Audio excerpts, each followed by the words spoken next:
lórí ọ̀rọ̀ president Muhammadu Buhari tó papòdà ẹ wá gbọ́ nǹkan tí olóyè Sunday Igboho sọ ọ̀rọ̀ yẹn deep gan o ọ̀rọ̀ tí olóyè Sunday Igboho sọ yìí ó deep gan o ẹ jẹ́ n gbé yín débẹ̀.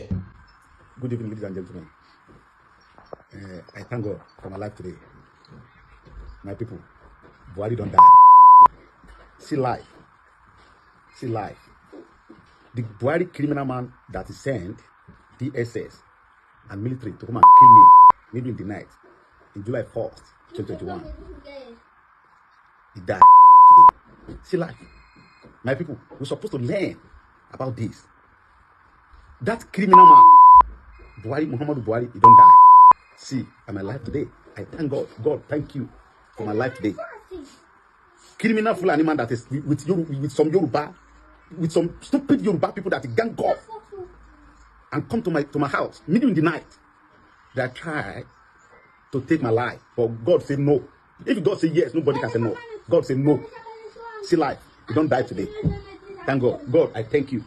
Now, lórí fídíò yìí ọ̀pọ̀lọpọ̀ awuyewuye ló ń lọ lórí ẹ̀ lọ́wọ́lọ́wọ́. Àwọn kan sọ wípé kò yẹ kí olóyè Sunday Igboho kí wọ́n sọ̀rọ̀ mọ́ sí sọ̀rọ̀ yìí. Àwọn kan sọ bẹ́ẹ̀. Àwọn kan dẹ̀ ní bó ṣe yẹ kí olóyè Sunday Igboho sọ̀rọ̀ yẹn. Ṣùgbọ́n kí ni àríwísí tèmi? Àríwísí tèmi ni wípé kò yẹ ká blame olóyè Sunday Igboho lórí gbólóhùn yìí. Ẹ pé kí ni reason? Ká ní wọ́n rí ẹ̀mí olóyè Sunday Igboho gbà lọ́jọ́ yẹn lálẹ́ ẹjọ́ tí wọ́n lọ kà mọ́lé. Àwọn náà máa celebrate ẹ̀. Sáwọn alágbára yóò ní celebrate ẹ̀. Àwọn náà celebrate ẹ̀. Àwọn náà yọ̀ wípé ọwọ́ àwọn bá. So nǹkan ojú tó dá fún olóyè Sunday Igboho náà ló dá fún Buhari. Ẹ má bínú o.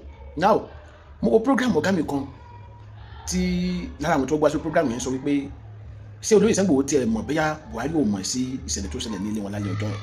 Mo kàn rẹ́rìn gbàdí mo program ọ̀rẹ́ mi ọ̀gá mi Quadri Hamzat.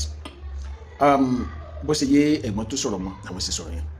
Ṣùgbọ́n báwo la dúró DSS sójà police bẹ́ẹ̀ yẹn ṣe máa lọ sílé ẹnìkan orílẹ̀-èdè tá a máa ní olórí orílẹ̀-èdè ọmọ sí tí a bá ń sọ wípé Buhari lè máa mọ̀ sí ó túmọ̀ sí wípé a ní olórí ní 8 years tí Buhari lò nìyẹn because gbogbo nǹkan tó bá ń nǹkan tó heavy bẹ́ẹ̀ yẹn tó padà involve ECOWAS court tó involve country mi ẹ̀ wá ní president lè máa mọ̀ sí àwíjàre nìyẹn sá kò sí náà tó jẹ́ wípé president tó mọ̀ sí tó bá jẹ́ pé lóòótọ́ Buhari lè máa mọ̀ sí gẹ́gẹ́ bí ọ̀gá mi yẹn ṣe sọ ǹjẹ́ Buhari give a speech láti condemn nǹkan tó ṣẹlẹ̀ níjọ́ yẹn wáyé kó kò mọ̀ sí ṣé mo ká ní kò mọ̀ sí ajáde àsọ̀rọ̀ pé nǹkan tó ṣẹlẹ̀ nílẹ̀ lóye Sunday Igboho yẹn o mi ì faramọ́ o mi ì mọ̀ sí o kódà àwọn tó ṣiṣẹ́ yẹn a máa fún wọn jófin o ìgbà yẹn lẹ tó lè sọ pé kò mọ̀ sí ṣùgbọ́n national tí ò jáde sọ lọ́rọ̀ bẹ́ẹ̀ ẹ̀sà ó mọ̀ sí kò sí àwọn olórin yẹn tí ò mọ̀ sí ṣùgbọ́n tá a bá ní ká sọ wípé ọ̀rọ̀ tí olóyè Sunday Igboho sọ̀rọ̀ dà